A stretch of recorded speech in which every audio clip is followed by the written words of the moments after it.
उस सभा के तहत अब खादी ग्रामोद्योग बोर्ड को एक नई ऊंचाई दिया गया और मैं इस गांव के सभी गांव वालों को, सरपंचों को, बुजुर्ग को, बहनों को, माताओं को धन्यवाद देना चाहता हूं कि आप लोगों ने आपके गांव से हम लोगों को इतना प्यारा इंसान दिया है। मेरे मित्रों,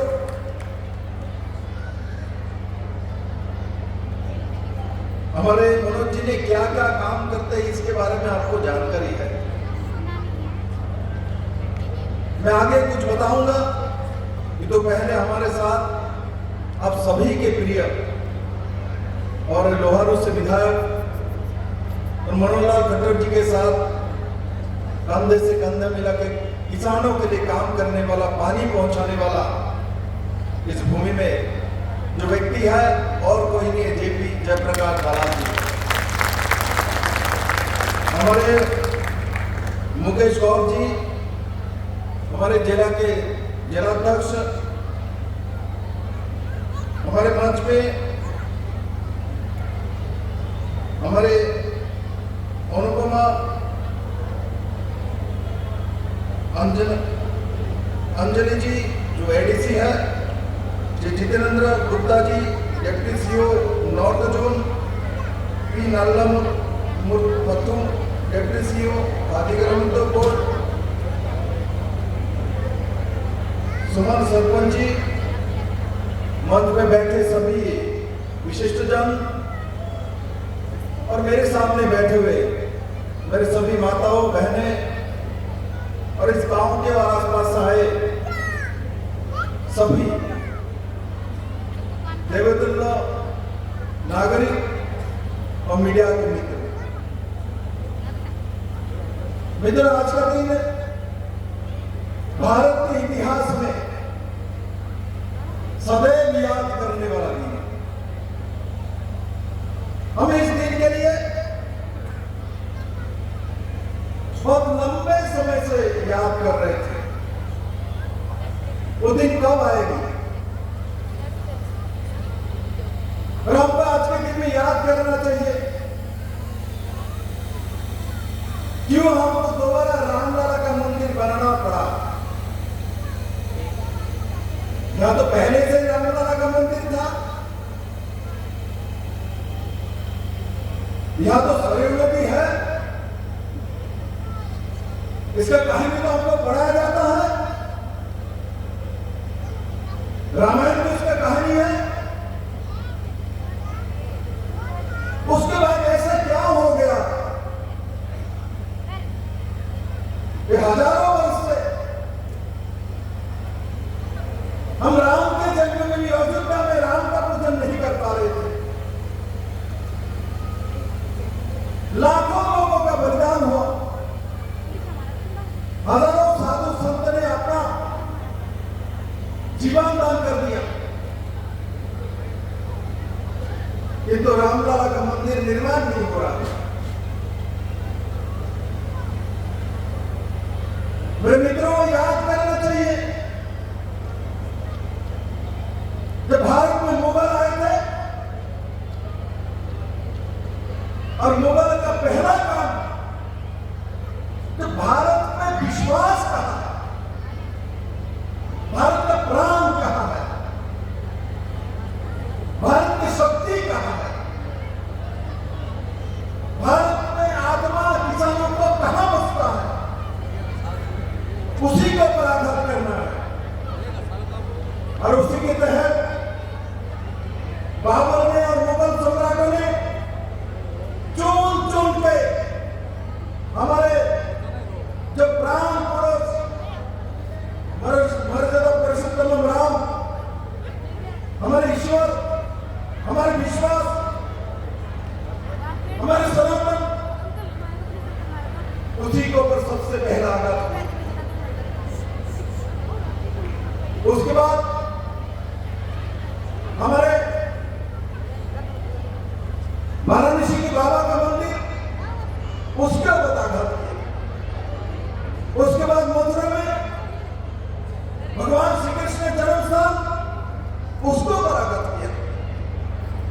ऐसा बहुत मंदिर हमारे गिराया गया उस समय, और ये 3 मंदिर को ऊपर ही क्यों किया? शिव जी का मंदिर, कृष्ण जी का मंदिर और राम जी का मंदिर, तीनों को ऊपर मुगलों ने सुनियोजित तरीके से भारत के आत्मा को मारने के लिए, हमारी शक्ति को मारने के लिए, हमारे सोच को मारने के लिए आघात किया गया है। किंतु हम इसको पुनरुद्धार नहीं कर पा रहे थे, क्योंकि हमारे दुर्भाग्य देश स्वाधीन होने के बाद देश के पहला प्रधानमंत्री बने, उसके बाद और भी प्रधानमंत्री बने, किसी ने रामलला का तरफ नहीं देखा। मेरे लोगों किसी ने नहीं देखा। भारतीय जनता पार्टी और संघ के साथ जुड़े हुए लोग बार बार कोशिश कर रहे थे, प्राण दे रहे थे, कर्तव्य कर रहे थे, बलिदान दिया। हरियाणा से बहुत लोग जाकर अपने जान दे दिया। उस समय के मुख्यमंत्री मुलायम सिंह ने गोली चला दिया, लाखों लोगों का घर जल गया। किंतु वोट बैंक राजनीति के कारण से हमारे आत्मा के आवाज देश के प्रधानमंत्री के पास नहीं पहुंच रहा था, क्योंकि वो सब प्रधानमंत्री इंग्रेज और मुगल के दरबार से आए हुए सोच से बने हुए थे। आज मैं गर्व करता हूं, माननीय प्रधानमंत्री नरेंद्र मोदी जी के नेतृत्व में आज हमारे जो इतने दिन की आशा, जो हमारा जो विश्वास था, पूर्ण हो गया। आज रामलला के मंदिर में प्राण प्रतिष्ठा हो गया। मेरे मित्रों, बहुत ऐतिहासिक होने में मानता हूं। इस सभागार में सब लोग बैठे हुए हैं, इनको आप लोग इतिहास का साक्षी बन चुके हैं। ऐसा हम लोगों को लगता है जो वहां रामलला का मंदिर हम देख रहे हैं, पूजन हो रहा है, माननीय प्रधानमंत्री जी पूजा कर रहा है, कि प्राण प्रतिष्ठा हो रहा है, ये छोटी बात नहीं। याद करो, जिन लोगों ने लाखों करोड़ों लोगों ने अपना जीवन को बलिदान देके रामलला का मंदिर स्थापन करने के लिए हजारों सालों से प्रयास करे जा रहे थे। देश स्वाधीन हो गया 1947 में, 1947 में, उसके बाद 65 साल तक सबसे ज्यादा राज करने वाले कोई पार्टी है तो कांग्रेस पार्टी ही थे। कांग्रेस पार्टी ही थे। इन्होंने राम मंदिर बनाने नहीं दिया था, क्योंकि उनको वोट बैंक पॉलिटिक्स करना है। मेरे मित्रों, नरेंद्र भाई मोदी वो पॉलिटिक्स, वो राजनीति नहीं करता है। नरेंद्र भाई मोदी तो 140 करोड़ लोगों के दिल में जो है उसका राजनीति करता है, क्योंकि मोदी सबसे पीछे से आए हुआ व्यक्ति। मेरे मित्रों, इसीलिए मुझे दुख होता है आज जब रामलला के मंदिर में प्राण प्रतिष्ठा हो रहा था, तब इन कांग्रेसियों ने बॉयकॉट कर दिया। उनका सबसे बड़े नेता सोनिया गांधी ने बोल दिया उस डेट में हमारे कोई नेता नहीं जाएंगे, किंतु रामलला के आशीर्वाद से उनके बयान टिका नहीं, उनके नेताओं सब अयोध्या में आना शुरू कर दिया, क्योंकि आप और इटाली का, पाकिस्तान का, इंग्रेज का, मुगल का इस देश में चलने वाला नहीं है। आप चलने वाला मोदी का जमाना चलने वाला है, भगवान राम का जमाना चलने वाला है, राम राज्य का जो कल्पना गांधी जी ने किया है उसका चलने वाला है, और उसी दिशा में भारत चल पड़े हैं। हम लोग जो बैठे हैं, जब ध्वनि होता है रामलला का नाम, मैं देखता हूँ सामने से जोश के साथ मेरे बहनों इतने जोश के साथ हाथ उठा के रामलला का नाम नारा दे रहे थे। ये देख लो, ये इतने दिन से जो लोग रामलला के मंदिर को रोकने वाला हो, आज देख लो, देश में नहीं विदेश में, पूरे दुनिया में आज राममय हो गया है। राम ही भारत के हर व्यक्ति के, हर व्यक्ति के हृदय में राम बसता है, चाहे वो हिंदू हो, वो मुस्लिम हो, वो क्रिश्चियन हो, वो जैन हो, क्योंकि राम मर्यादा पुरुषोत्तम है। उनके जो चरित्र दिखाया गया है वो दुनिया के सर्वश्रेष्ठ चरित्र दिखाया गया है। मेरे मित्रों, इसलिए आज मैं गर्व करता हूँ ऐसे दिन में मैं उपस्थित यहाँ हूँ, और साथ ही साथ मैं मनोज जी के बारे में और भी कुछ बोलना चाहता हूँ। इतना युवा उम्र में उन्हें देखो आपके सामने जो लगा हुआ है, जन्म लिया इस गांव में, इस जिले में जन्म लिया, इसीलिए 100 करोड़ के आसपास लागत से यहाँ आप लोगों के लिए सिर्फ नौकरी नहीं है, स्थायी रूप से काम करने का प्रावधान और व्यवस्था करने वाले सोच रखने वाले ऐसे नौजवान को माननीय प्रधानमंत्री नरेंद्र भाई मोदी जी ने चुन के उनको चेयरमैन बनाया। इसलिए मैं मोदी जी को भी आज बहुत बहुत धन्यवाद देना चाहता हूँ। जिस भूमि में आपने लंबे समय अपना कर्म किया है, उस भूमि से एक पुत्र दूंगा का आपने उस दायित्व दिया, जो उस दायित्व में आपका सपना बसता है। मुझे मालूम है सक्सेना जी जब खादी ग्राम उद्योग बोर्ड का चेयरमैन रहे हैं और उन्होंने काम शुरू किया, उसके बाद मनोज जी का जब नाम आया तो मुझे तब जानकारी नहीं थे कौन है मनोज जी, क्या क्या करेगा, कर पाएगा क्या नहीं। उसके बाद मैंने जब देखा इस गांव से उठा हुआ एक छोटा सा लड़का काम करते करते जो काम 80,000 करोड़ के आसपास सक्सेना जी लेके गए थे 31-32,000 करोड़ से, उस काम को लेके 1,35,000 करोड़ के खादी ग्राम उद्योग बोर्ड के टर्नओवर बनाने वाला आपके गांव का छोड़ा है मित्रों, आपके गांव का।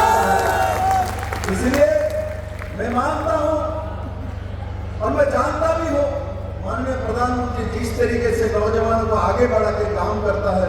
मैंने एक दिन प्रधानमंत्री जी से मिला और मनोज जी के बारे में बात उठ गई, तो मैंने बोला साहब मैं तो उसको जानता नहीं था, मेरे फ्लाइट में बैठा हुआ था, परिचय हुआ खादी ग्राम उद्योग बोर्ड का वो चेयरमैन है मनोज जी है, ऐसा ऐसा।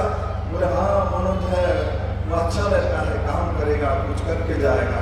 तो मुझे बहुत अच्छा लगा कि माननीय प्रधानमंत्री जी जवानों के बारे में, नौजवानों के बारे में ऐसा सोच रखते हैं और अंतिम जन को आगे बढ़ाना माननीय प्रधानमंत्री जी का सबसे बड़ा काम है। मेरे मित्रों मेरे को आगे और भी 2-3 कार्यक्रम है, मेरे लिए मुख्यमंत्री जी करनाल में बैठा हुआ है, नहीं तो मैं बहुत कुछ बताने वाला हूँ, किंतु आज मैं बहुत कुछ नहीं बताऊंगा। मैं इतना ही बोलूंगा, यहाँ जो लोग हजारों लोग एकत्रित हुए हैं आपके गांव में, आपके पड़ोस में, आज राम मंदिर के पुनः प्राण प्रतिष्ठा हो गया, राम मंदिर में रामलला का प्राण प्रतिष्ठा हो गया, आपका काम हो गया। ऐसा मत सोचिए, ऐसा हम सोचे थे इसी कारण से इस देश में 600 साल मुगलों ने राज किया है मेरे मित्रों। इसलिए हम लोगों का रामलला का प्राण प्रतिष्ठा तो हो गया, वो प्रतिष्ठा लगातार रहे, वो उसका राज रहे, रामराज रहे। ऐसा सोच हर सरपंच को होना चाहिए, हर माताओं को होना चाहिए, हर पिताओं को होना चाहिए, हर बुजुर्गों को होना चाहिए, हर नौजवान को होना चाहिए। मेरे मित्रों हम लोगों ने कभी कभी ऐसा गलती किया है जिसका सजा हमारे इस भारत देश में इंग्रेज ने 200 साल शासन करके और मुगलों ने लगभग 600 साल शासन किया। इससे पहले भी लोधी ने बहुत लंबे समय शासन किया, खिलजी ने लंबे समय शासन किया। उसको भूलना नहीं चाहिए, उसको याद करना चाहिए। अब और कोई खिलजी, कोई मुगल, कोई इंग्रज भारत को शासन नहीं कर सकता है।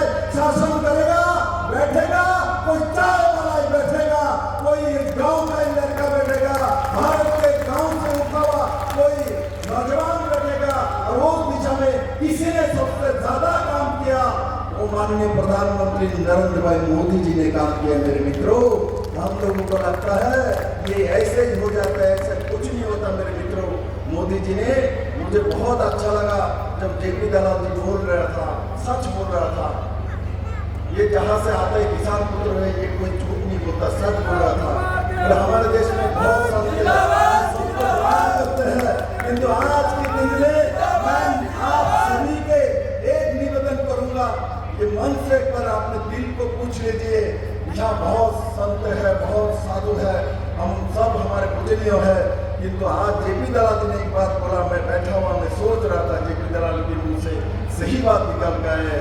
हम लोगों का असली संत जो आज एक और एक संत हमारे सामने आ गया, माननीय प्रधानमंत्री नरेंद्र भाई मोदी है। मेरे मित्रों देश के लिए अपना जीवन दे दिया और जनता के लिए अपना जीवन दे दिया। और आज सबसे बड़ा जो हमारा संविधान रामलला का मंदिर और रामलला में प्राण प्रतिष्ठा करके 140 करोड़ देशवासियों का सम्मान को पुनरुद्धार करके आज मुगल को और इंग्रेज अंग्रेजों को और बाकी लोगों को, कांग्रेसी को दिखा दिया कि भारत को कोई बेचने नहीं वाला है, भारत को कोई बेच नहीं सकता है, भारत को कोई बिगड़ नहीं सकता, भारत को कोई तोड़ नहीं सकता, भारत के संस्कार को कोई समाप्त नहीं कर सकता। आज ऐसा हमारे पास दिन है मेरे मित्रों। और इसी बात के साथ मैं अपने वाणी को विराम देते हुए एक बार सभी को मैं अनुरोध करूंगा, एक बार खड़े होके दो हाथ ऊपर उठा के क्या नारा दूं?